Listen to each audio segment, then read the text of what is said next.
basement mics turned up loud, the Nebraska Hawks nest drawing a rowdy crowd. Adams cracking jokes, got that Midwest bite, cracking open cold ones, yeah, Miller Lite all night. Talking black and gold while the red runs dry, you can hear the corn husker tears in the battle cry. And this chaos sector with the helmet tip back, drinking through the face mask, never off track. Special teams legend in a story so wild, kicking and sipping like a rebel child. It's the Hawks nest, baby, turn it up, let it fly. Nebraska corn huskers falling while the Hawkies rise. It's a dumpster fire burning in Lincoln tonight, while Kirk Ferentz keeps things tight. Yeah, the calling line's laughing, ain't no surprise, cause Matt Rule's still looking up at daddy's eyes.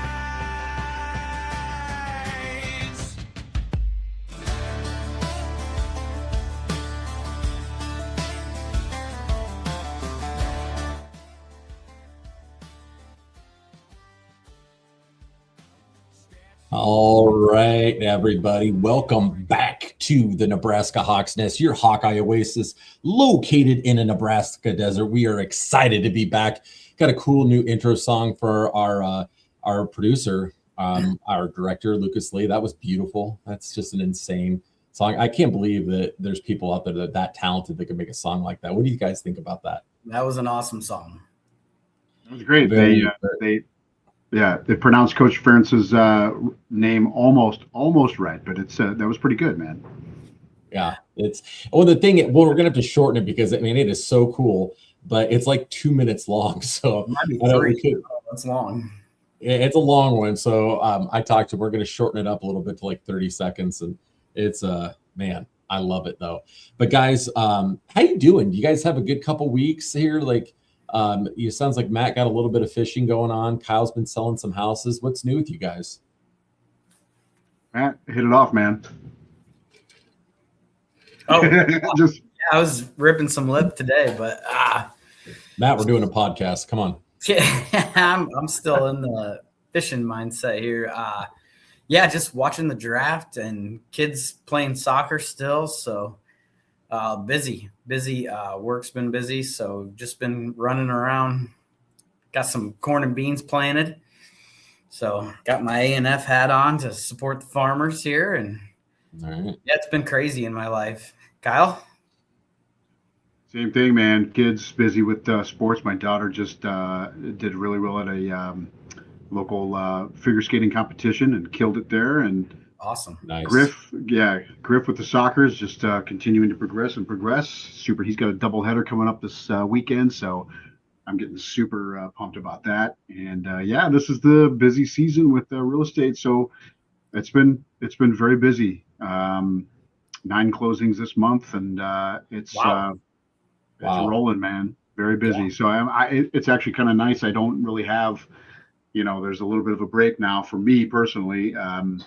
It's nice to have at least a couple days off, because when you get really busy in this profession, you forget what day it is every day, and it's kind of nice to get back to get your bearings back and get back to homeostasis and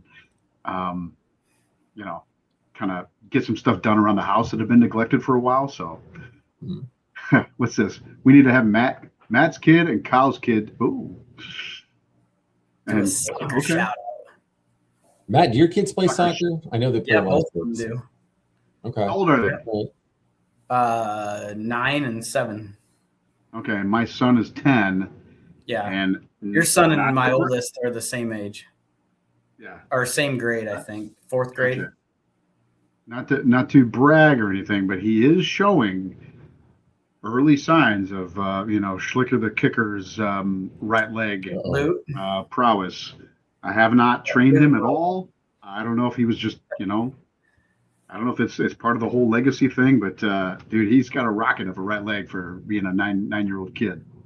Oh yeah, the legacy living I'm on. just going to tell you, I will not forgive you if he ends up going to the University of Illinois with you guys living out there. That will not be cool.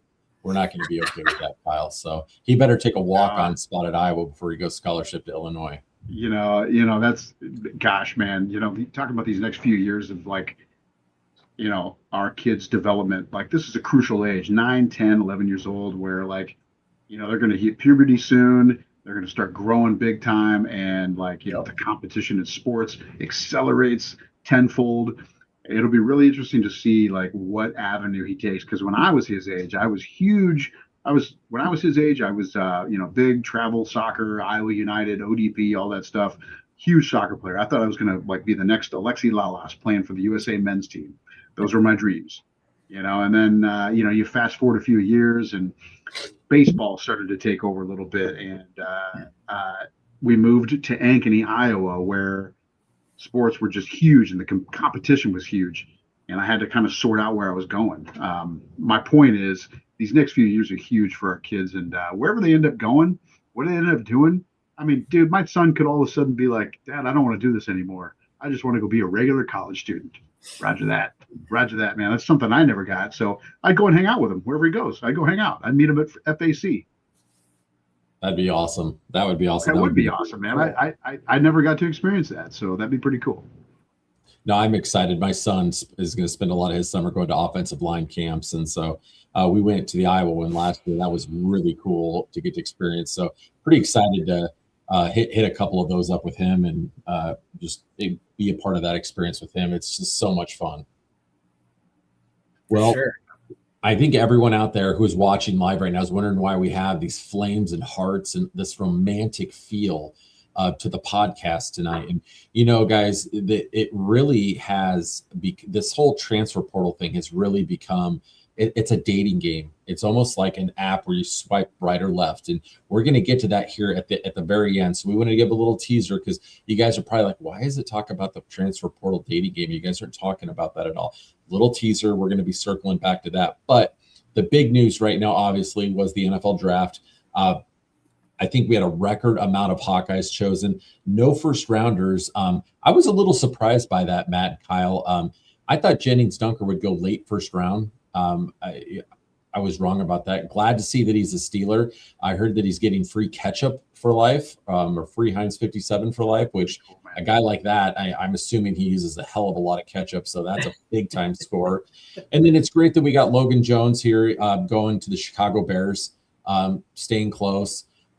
Matt, what was some things that really stood out to you just from the little pieces of the draft and where different guys went? But we got a lot of new Hawkeye influx going into the NFL right now.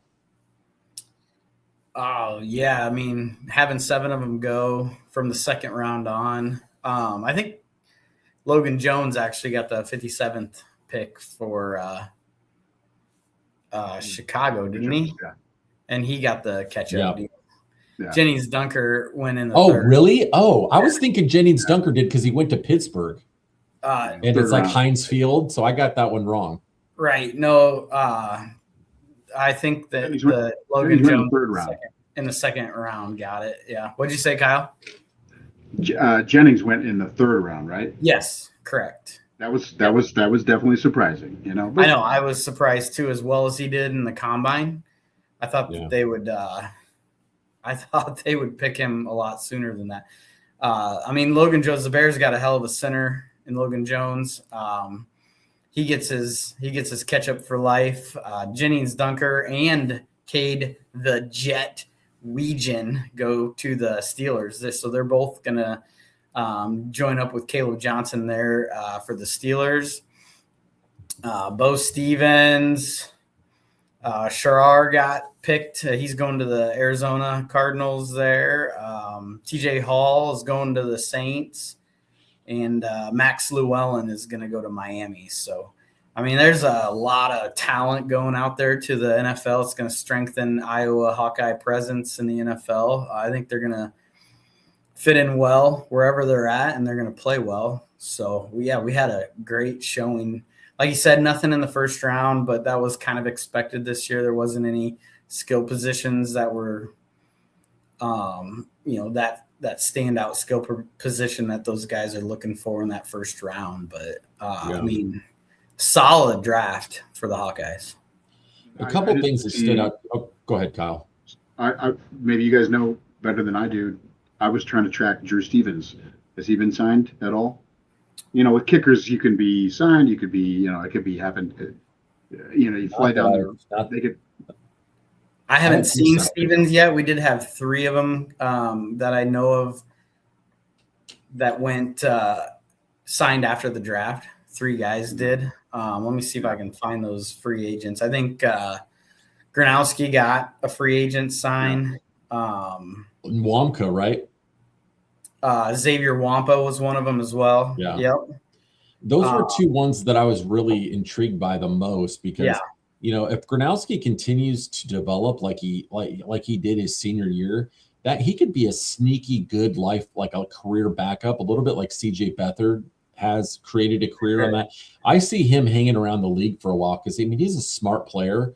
I could see him catching on somewhere and having a 10, 11, 12 year career as a backup and then maybe getting some starting time if the starter ends up going out. I don't know. I thought that was a great landing spot for him.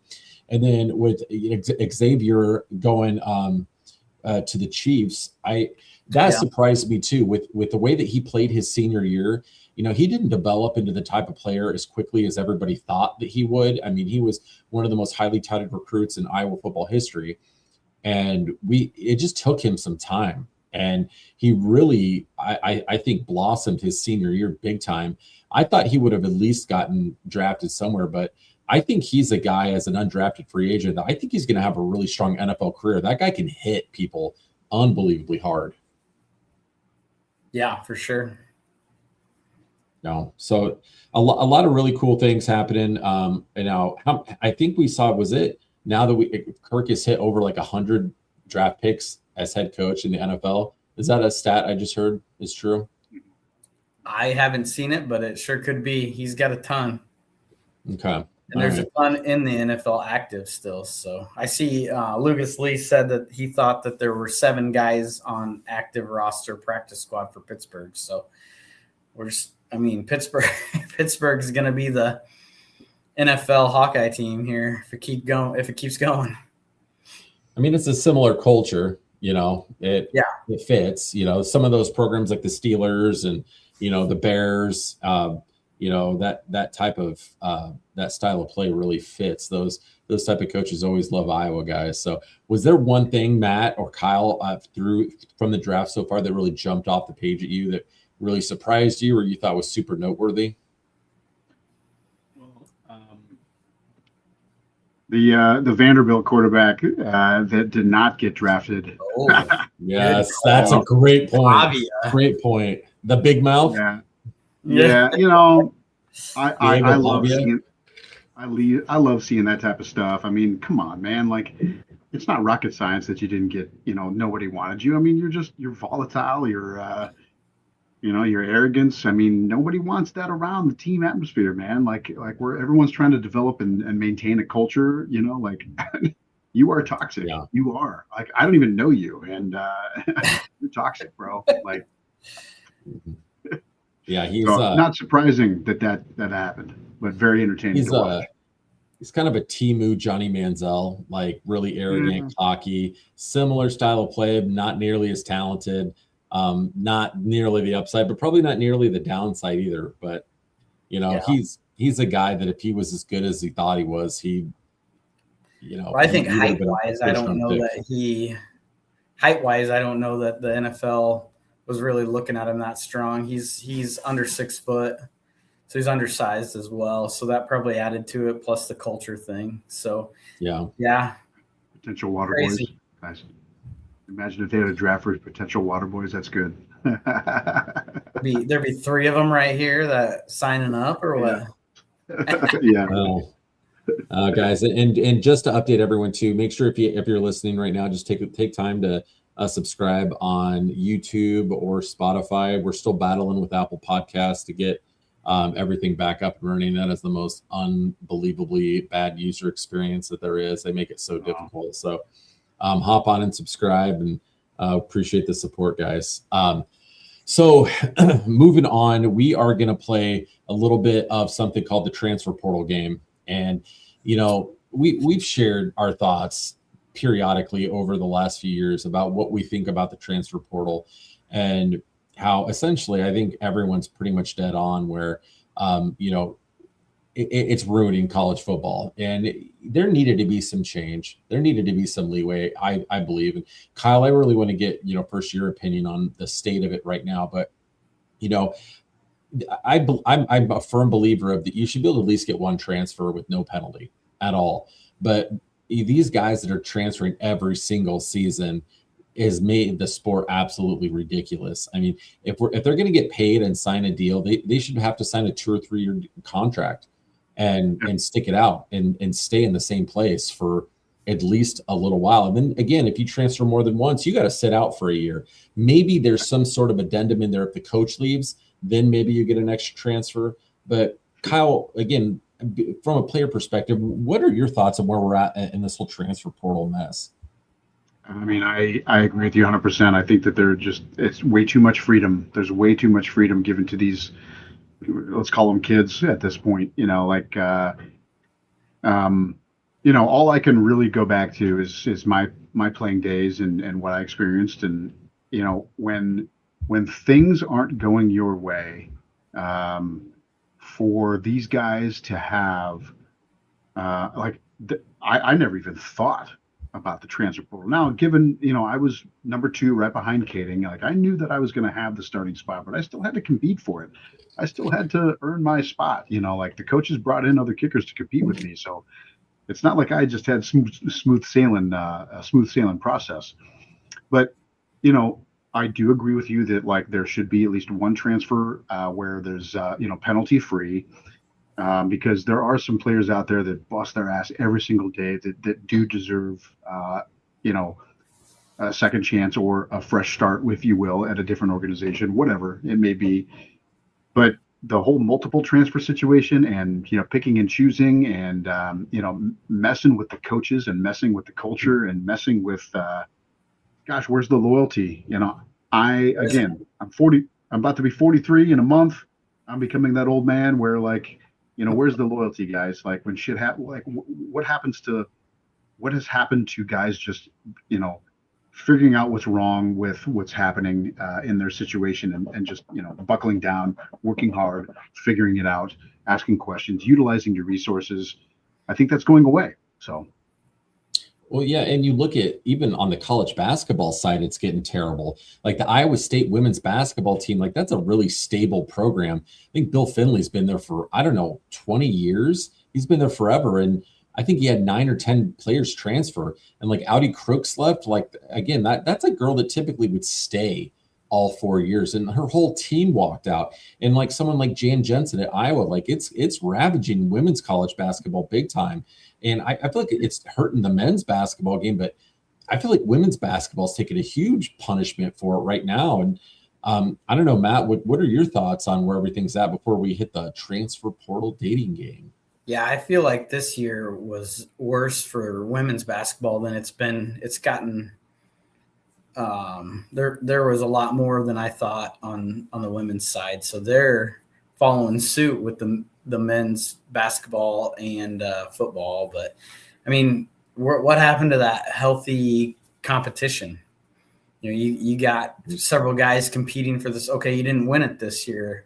Oh, transfer out. Well, why don't you just, like Kyle said, work harder? Let's build the team. Let's build the camaraderie. There just isn't any of the loyalty left. It's chasing the check, chasing the payday. It's like a minor league football, basically. You're moving all over the place trying to get to the NFL, no matter what team it is.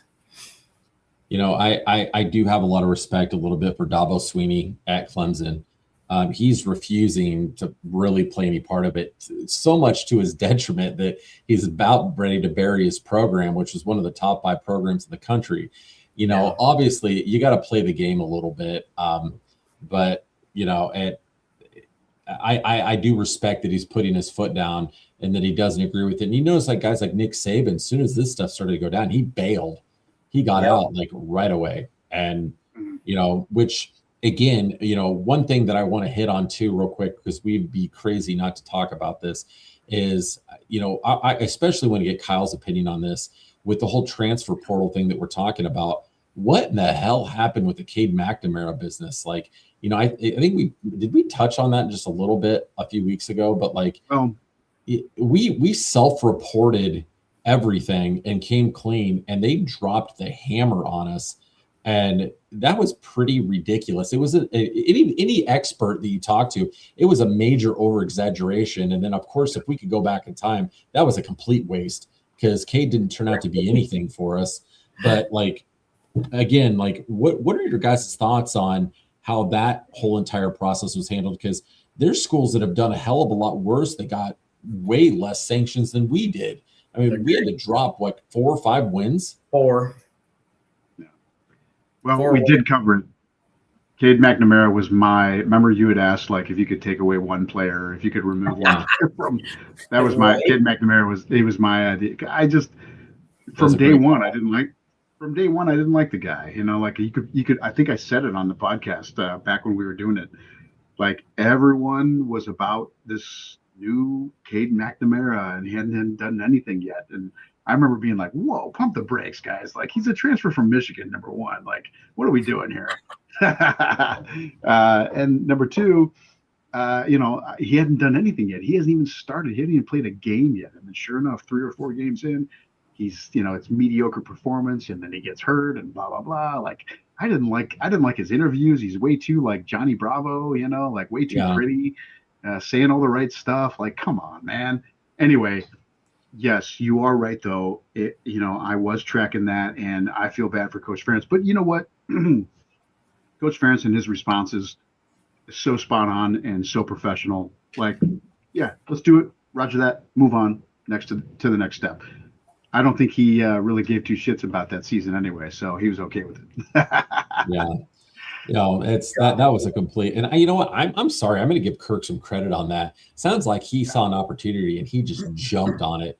So, I don't think he's obviously clearly saw that coming. We saw a guy that when he was healthy that played really well at Michigan, won a Big Ten championship, and, saw a definite potential upgrade that if we hopped on it, then it was going to really upgrade our quarterback situation.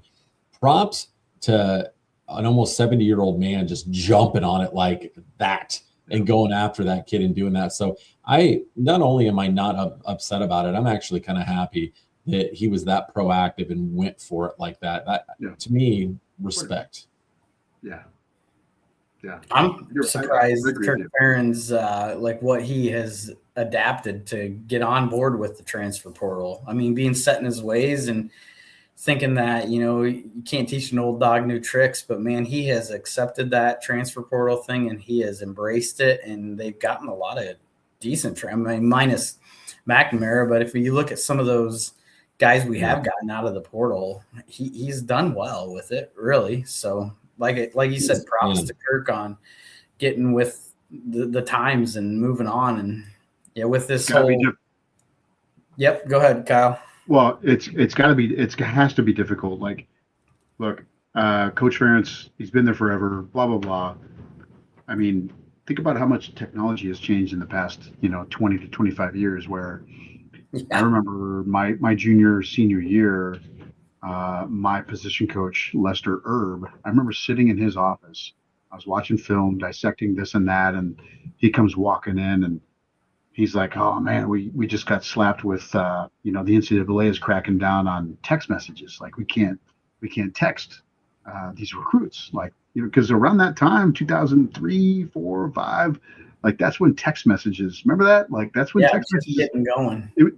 You were charged like 10 cents per message or whatever, Like, I just remember my dad being super pissed every month when he got the bill. He's like, he'd call me in the dorms and be like, you sent 780 texts last. Who the hell are you texting? And it's my wife. It was my future wife. Like, but anyway, I remember like these guys are all constantly having to adapt to the recruiting. All the stipulations. And I don't know if I've ever told this story, but it kind of makes me think of when Drew Tate hit the hole-in-one at Finkbine Golf Course to win a Chevy Silverado. And that's such Drew Tate. That's such a Drew Tate thing. I was there, like we got invited to, go to Finkbine and play golf with these boosters quite a bit. And I'll never forget this day, like a huge eruption, applause and everything. And Drew Tate hit the hole-in-one. I can't remember what hole it was, but he hit the hole in one to win the Chevy Silverado. Like, it was a big event, and it went to, I don't know the extent of it, but NCAA was like, nope, he can't win the Silverado. He had to give it up. And I remember thinking, like, that's bullshit. Come on, like, what are we doing? But now look at us. We're handing these kids $30,000 checks like it's nothing. And cars all over the place. There's kids that are sponsored by, toilet seat companies that are making a shit ton of money. Like, what are we doing here? Unintended. Well, I thought the whole point. I thought the whole point of this thing to begin with was it was just to, like, for NIL. If they wanted to get endorsement deals, they were able to make money off their name. Not that the school had to pay them a salary. I think that is completely off base from where it was. And I know that President Trump was supposedly working on something where he was going to put this in place, where there was rules, and he had this whole committee like we had talked about before, and it sounded like it was gaining steam. And then I'm sure with the other things that are going on in the world right now, that probably has taken a back seat. But I'm curious to see if any of that ever comes to fruition. If we're actually able to put some sort of limits on this, because right now it's out of freaking control. Like, and Mark says too, one of our favorite Nebraska Hawks Nest listeners, that what nobody talks about is so many of these kids enter the portal and then they don't have anywhere to go. And it's just like they get bad advice and they enter the portal, and then they end up having to go to a community college or go D3 or D2, and they're screwed. So hold on. What, maybe you guys know more about this. I don't know anything about this, but like, what happens if they enter into the portal and they don't go anywhere? Like, can they still, are they still stuck at their, now everyone, don't think they have a home. Now everyone, okay. So like, all right. So if I'm a kicker at Iowa and I think that the grass is greener and I want to enter the transfer portal, if nothing happens to me, do I stay at Iowa? If they'll take you back. Yeah, only if they'll take you back, and usually they won't. Well, okay. Their spots are filled up already from other transfers. Then because now now they know that you don't want to be a part of their culture. So. You're not loyal anymore. Yeah, dude. It's gosh, man. It's a risk. Dude, life kicks you in the balls and the face at the same time. Like these guys need to know what. It can, man, and these guys need to know, like, it's not all fun and games once you graduate. So, no, again, the grass isn't necessarily always greener on the other side. Maybe it's a better idea to sit and battle it out and try to overcome some adversity. But like, it's getting like this in high school football here in Omaha. Like, there's one of the top high school quarterbacks in the city and maybe in the state. That got recruited to go play at this powerhouse school. I believe it's McMillard South, and they're blowing people out like 70-0. And they brought in a kid that was a Nebraska commit from out of state to come play his senior year there. And it's just like, this is out of control. Crazy. Like, it's bleeding down into high school now. I mean, it's a disaster. Here in Omaha, anybody can transfer just about anywhere. So guys are just jumping schools, and it's essentially like mini college football. Now here, you can just go wherever the hell you want, wherever you're going to get the best chance to play and win a state championship. And the time of going to a school and building something's over. It's done. You're just going to jump around, and it's bled right down to high school football, and that's an absolute disaster now too. So I feel bad for the teammates of everybody. All your teammates. Dude, I feel bad for the walk-ons. I feel bad for the rest of the squad, for any team that like grew up nearby, 30 miles, 100 miles away, that grew up dreaming about playing for that team, and it's just getting ruined. Like, they're just getting ruined by these guys that are coming from JUCOs, wanting money, wanting playing time. I just again, I don't know. Yeah, man, come on, man. God, there's so many great football players out there, even basketball players, soccer players, you name it, any sport. There's so many great players out there that just want to play. Just want to play. They don't want anything. They just want to play, man. No, and that's why you see a program though like Iowa again. That's where we generally use this transfer portal as a depth builder and, to fill certain holes. We don't build our program on it. And again, that's another one of the reasons why, again, you look at how we beat Nebraska 9 out of the last 10 years. It's the stability. We don't have a constant flow of guys leaving and going and coming and going. Yeah, we have some guys leave, but I mean, Nebraska, it's like half the damn team transfers every year, and they're bringing in a whole new group every single year. And it's just like, you can't build any cohesiveness when you do that. And right. Kurt says it's my favorite get off my lawn guys. 100%, Kurt. We are the ultimate get off my lawn guys. That's our MO. We are the crotchety old guys that are complaining. I was out working on my lawn today, so hold on. Lucas says 10 out of 11 years. Okay. So right now, guys, keeping Adam on his toes. Yeah, my fact checker is real loose, man, real loose. I'll sharpen my game up when we get closer to football season. So right now, I wish I had a really cool theme song. I'm gonna have Lucas work on this for us, and give us a little bit of romantic dating song that we could possibly play when we're going to be talking about. Well, actually, you know what? I think I might have something here. I think we're gonna hold on. Here we go. Set the mood. It's time to enter the transfer portal dating app featuring Kyle, the greatest kicker in Iowa Hawkeye football history, Schlicker. Miller Lite Delight, Matt Meyer. Just feel the flow. Log into the app. Are you going to swipe left? Or are you going to swipe right? When we bring up that school logo, is it the place you want to be? Do you see a future there? Or is it just going to be a one and done, kind of a one night stand type of deal? You're going to jump in, you're going to play for a year, and you're going to bounce for the next best thing. Feel the flow. And play the transfer portal dating game app. Oh, feel that. I like it. Feel the vibe. Okay, I think I figured this out. I'm gonna win some sort of award for that production work. I don't care what anybody says. All right, award for that. That was just loaded with romance.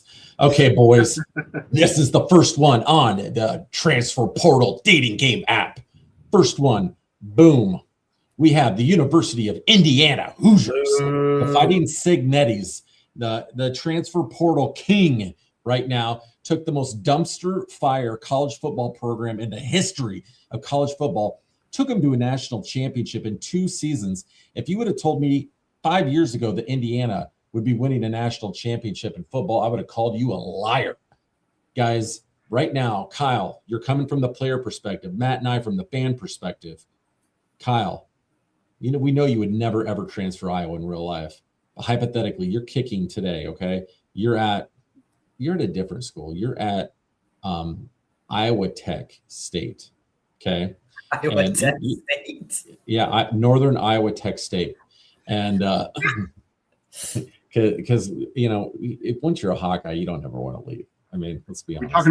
We're talking about this like right now. Right now.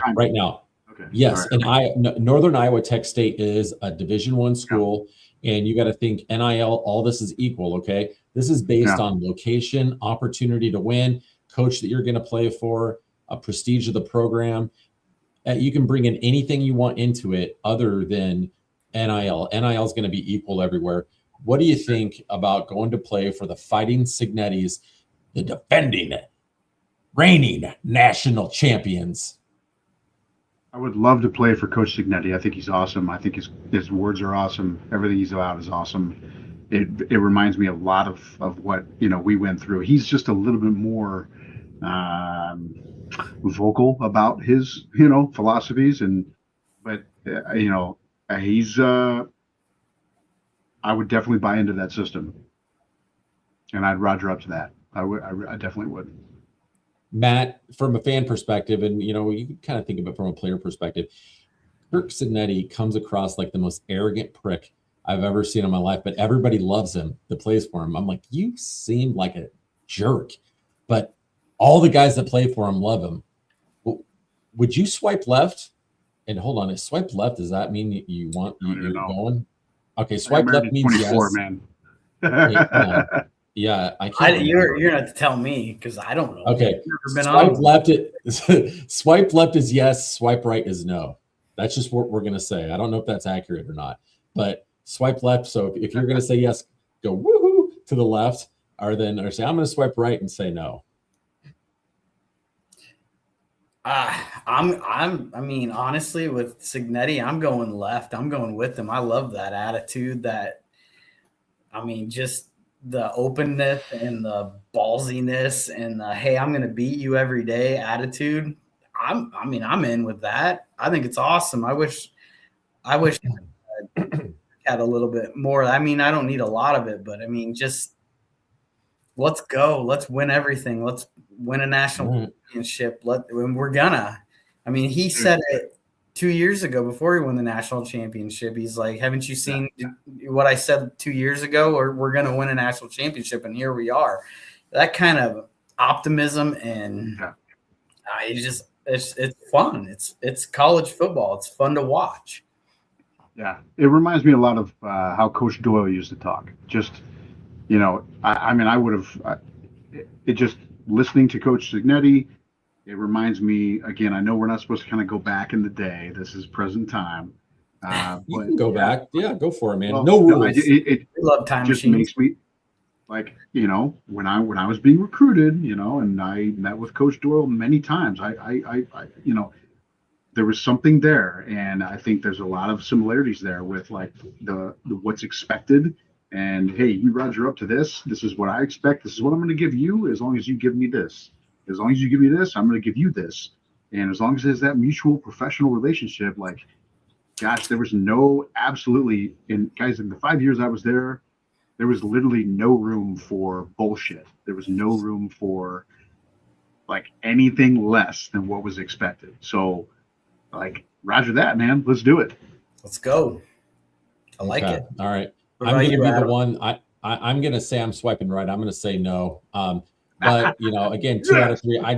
To me, Cignetti's and me are just I don't know, that not my type of coach. I admire him, and anybody that could turn that program into a national championship winner, like I admire the hell out of him. I'm going to be so interested to see what that program becomes over the next 3 to 4 years.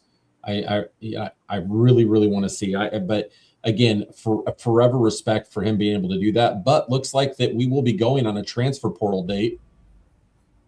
Hold on. It's locked in. Transfer portal date accepted because 2 of you guys swiped left. I swiped right. So we're going on a visit to Indiana. Okay. All right. Here we go. The next one. This is interesting. Okay. I'm going to give you my opinion first, and then you guys go, because I have kind of a hot take on this one. The Fighting Rainbow Warriors from the University of Hawaii. All right. Now, I know your first instinct is going to. Okay. See, I know that's what you guys were going to say is like, absolutely, I'm all in. Like, let's go to Hawaii. Okay. Their facilities are absolute hot garbage. They play in a crap conference. I've seen their weight room. I've seen videos and pictures of it. There's elementary school weight rooms that are nicer than that. That whole football program is crumbling, but you get to live in Hawaii and live on the beach where it's one of the highest tax places in the country, super expensive to live in. Sunshine tax. Sunshine tax. I would live there. I would absolutely not want to go play college football there. So I'm going to swipe right on that one and say no, because the place is an absolute dump. Yeah. If I remember having, if I didn't have any goals or aspirations, yes, swipe left. But since I had goals and aspirations, swipe right. I love Hawaii. Gosh, I love that culture. I actually have a great friend of mine who played there, and he had a wonderful experience. Our listener here has Big Perm Brody Peterson says, well, you misspelled Aloha. The Aloha Stadium is nice, though. Isn't it weird? Why would you call it Aloha Stadium? That's like the equivalent to Hello Stadium. Hi, Stadium. What a weird name. Aloha is high and by. The Bye Stadium. So the High Bye Stadium, like, it just, to me, what a weird name. Like, now I think the Fighting Rainbow Warriors is kind of sick. I think that's pretty cool. But what a their weird logo. name for the stadium. So it sounds like Big Perm Brody Peterson's been to Aloha Stadium and says it's really nice. So what I heard is they're completely redoing it because it was literally crumbling to the ground. So Matt, what's your choice? Are you going to take now, Kyle? What was your official choice on this? Are you going to take the visit and get romantic with these guys? Maybe think about transferring there. Or? You know what? In this present time, I've been to Hawaii I've been to Hawaii twice now. I've driven by the campus and all that stuff. Gosh, I love the culture. I would move there in a heartbeat as long as my wife was on board with it. But no, I would probably swipe right, man. Okay. I got a good buddy of mine. Well, actually, I think Grant Steen.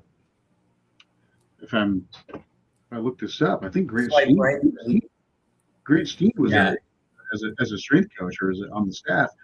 But I got a good friend of mine, Taylor Graham, was a big, huge. His dad played in the NFL. Went there. He played at Ohio State, but then transferred out and went to Hawaii. Had a great career there. I've heard a lot of great things about it, and I just love Hawaii, man. I love the culture and all that stuff. But yes, I'd probably have to swipe right based on my aspirations and goals as a football player. You're right there. All right, Matt. All right, Matt. So we got 2 no's. What's your choice? If like you guys said, if it's to live there, I'm a yes all the way. I mean, the couple times I've been there has been awesome. The culture is awesome. I've got a cousin that lives there. That I'm good friends with. But as far as following the football team and being a fan of the football team and the facilities that they have, I'm going no. It kind of makes me feel like the movie Waterboy, where Yeah. Yes, Right. exactly. With all due respect, it kind of makes me feel like I'd be showing up to that set. That's really good. That's a great comparison. That's perfect. Oh, what is it? Vicky Valancourt? Vicky Is that her name? Valancourt, yeah. Vicky Valancourt. I love her. All right. She showed me her boobies and I liked them. All right. Locked in. We're swiping right. We are not taking a visit to the University of Hawaii. Okay. The next one is we're going to really dig in here. This one's going to be interesting. Okay. It is the LSU Tigers with new head coach Lane Kiffin. Now, he comes with a lot of maybe baggage, but the guy's a winner. One thing that I'm going to say, I give you my opinion quick on Lane Kiffin. I know a lot of people don't like Lane Kiffin. I love Lane Kiffin. And you want to know why I love Lane Kiffin? Because Lane Kiffin isn't necessarily married to a place. He's married to a mission. Okay. And you can be an institution and you can rifle through coaches or employees like crazy. If they're not the right fit for you, you can get rid of them and have 30, 40 different people come in and out. And it's almost next to impossible for an institution to be held accountable for not keeping people. But if you're a coach or an employee and you decide to leave a situation because it's not the best fit for you, why are employees and coaches held to higher standards in the institutions? That's where I come from on that. And so if he sees a better situation where he thinks that he can win a national championship and, do make himself better and build his legacy, I'm all for it. I really like him as a coach. I think he's got a lot of swagger. I think that, he can recruit. I think he can coach. I think he's super charismatic. I'm a big Lane Kiffin fan. So I'm going to tell you right now, I'm going to be swiping left and I'm going to take that visit to LSU. This is a tough one for me. I do agree with you as far as being on a mission and, not being married to a place, but being married to a mission. I'm all about that too. I think I would swipe left also, like us. This is hard for me because we beat LSU on the, in the Capital One Bowl. So every ounce of me, every actual fiber of me hates LSU. But I'm trying to pretend that we're in the present tense. Yeah.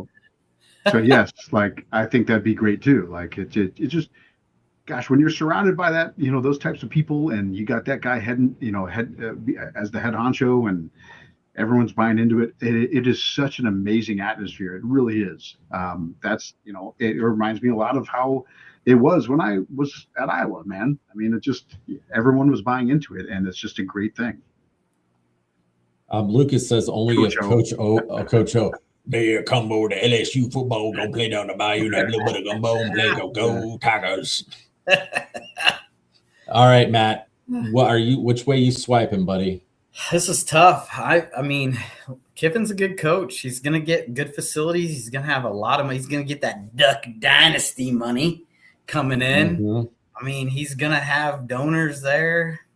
I mean, as a fan, everything's looking up. I think I'm with you guys on swiping left. I think we're gonna take a look at it at least.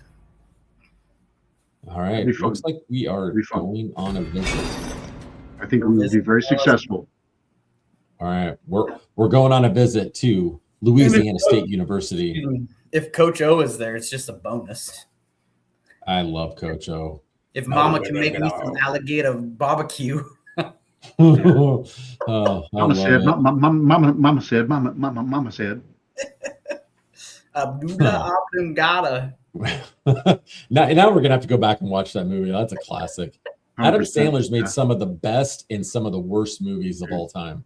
Yeah. One of my proudest moments as a father. My son Griff is a super smart kid. I'm very blessed that he got my wife's brains, but he also got my sense of humor, and we have successfully watched pretty much every Adam Sandler movie that is credible to this day. So Jeez. That's awesome. Yeah, I know. I'm very proud of that. So All right, we're gonna try to plow through a few more of these here real quick because we're running out of time. I thought I was going to try to keep this one under 40 minutes, and we failed miserably on that. The next one is the University of Miami, the U. Now, talk about one of the most beautiful places, beautiful campuses. You don't have an on-campus field, which I'm not a huge fan of. Lots of tradition, a program definitely on the rise. As my son told me today, I was going through these programs with him. He's like, can you imagine how many cute girls would be at the University of Miami? I mean, it's just endless. I mean, that alone, you would want to take a visit, but we're going to start out with Kyle. Kyle, would you take a visit to the University of Miami with Mario Cristobal, where the state of the program is, when you got Michael Irvin crawling on his hands and knees, barking at the referees on the sidelines, just acting crazy? Would you want to be a part of that brand and a part of that institution?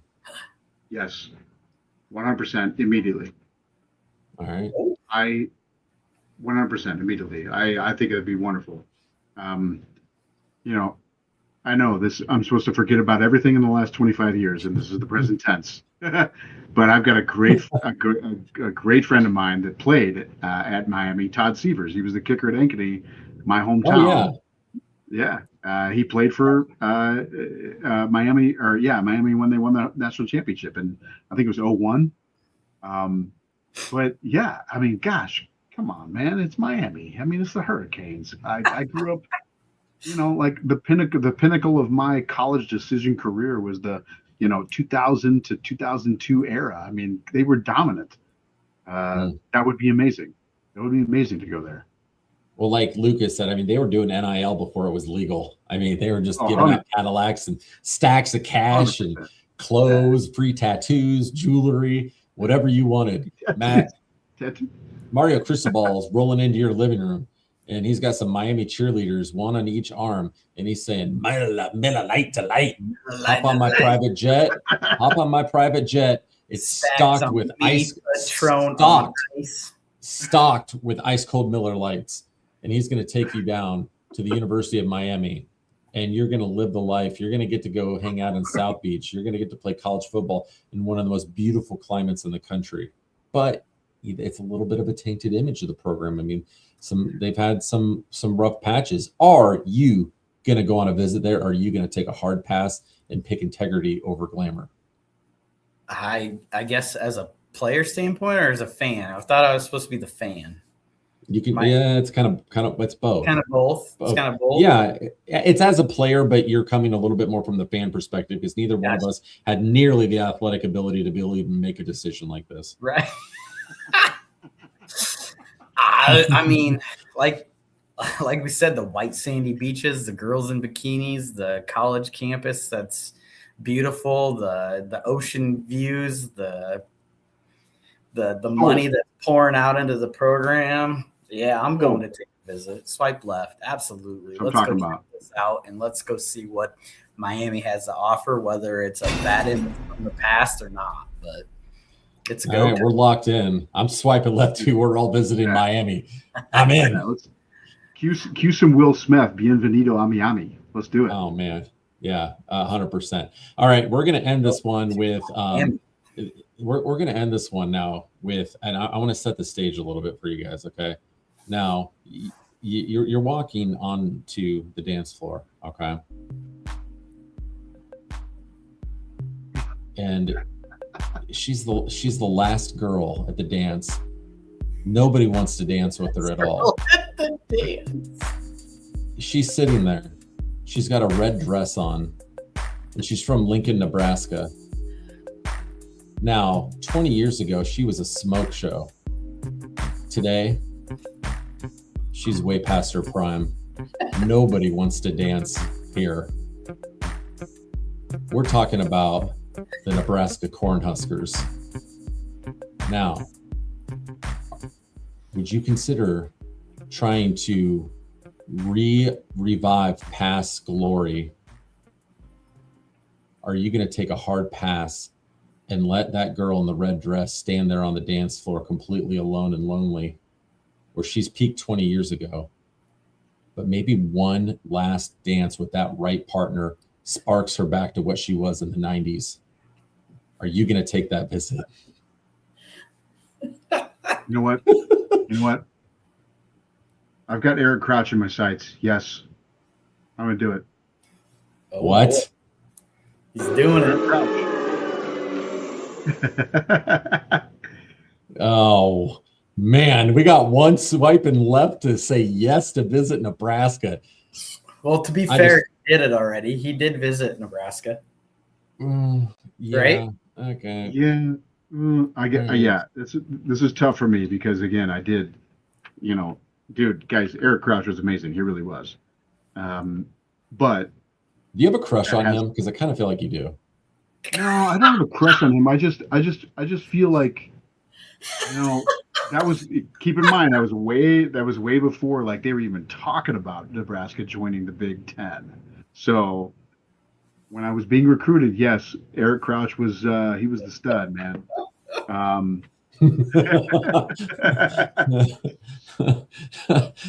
mean, if we're going back to that era, if I think that this last dancer out there on the dance floor is going to get me back to that particular, yeah, I mean, I'm about it. Okay. All right. I mean, I'm coming from Iowa Tech. I'm coming from Iowa Tech State College, or what would you say? Northern Iowa Tech State. Northern Iowa Tech State. So it's a toss up. It's an upgrade, I guess, from there, maybe. Toss up. Maybe it's All right. not. Are you?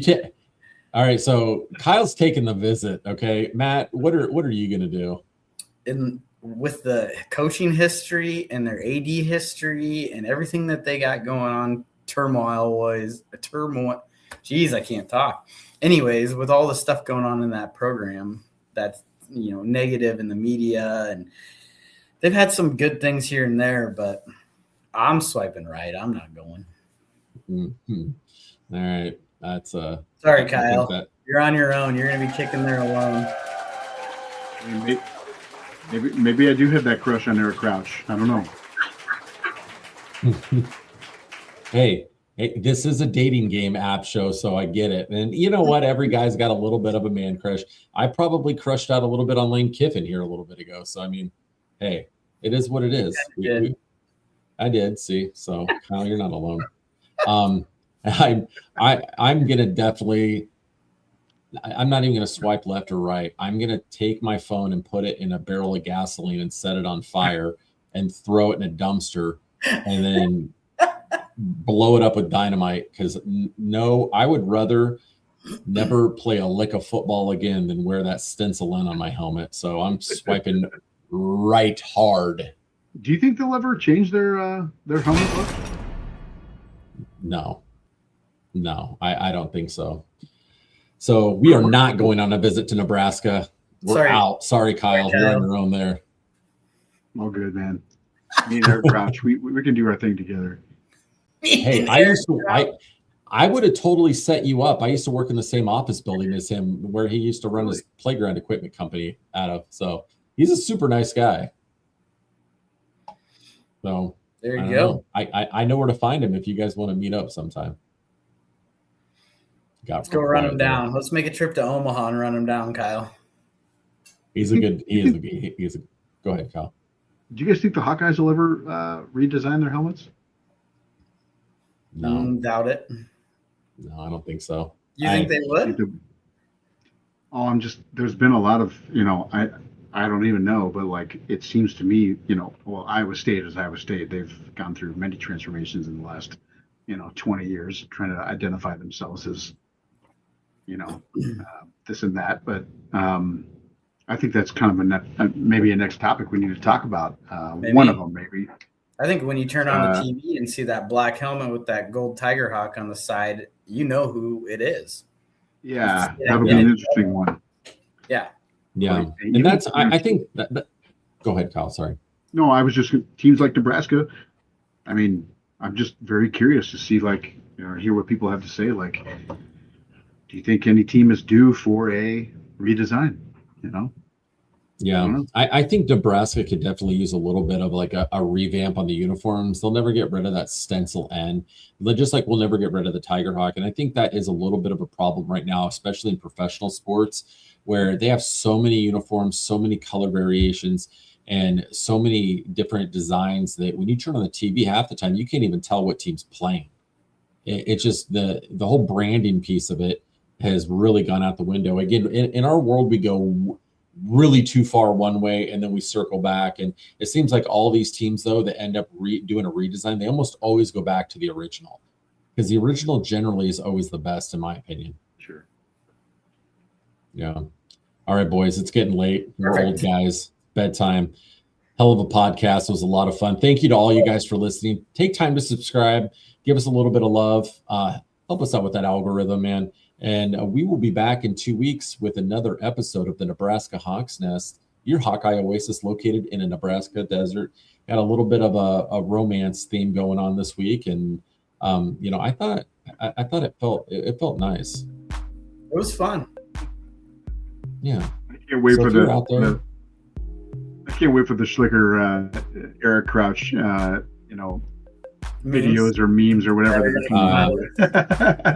It's gonna be amazing. Yeah, Lucas is gonna have a heyday with that. He was great, man. He was great. It was fun to watch. He was great. So if you're listening to the Nebraska Hawks Nest, we sure hope you swipe left and listen to us next time. Until next time, guys, go Hawks. Go Hawks. Cheers, guys. Go Hawks. Oh yeah.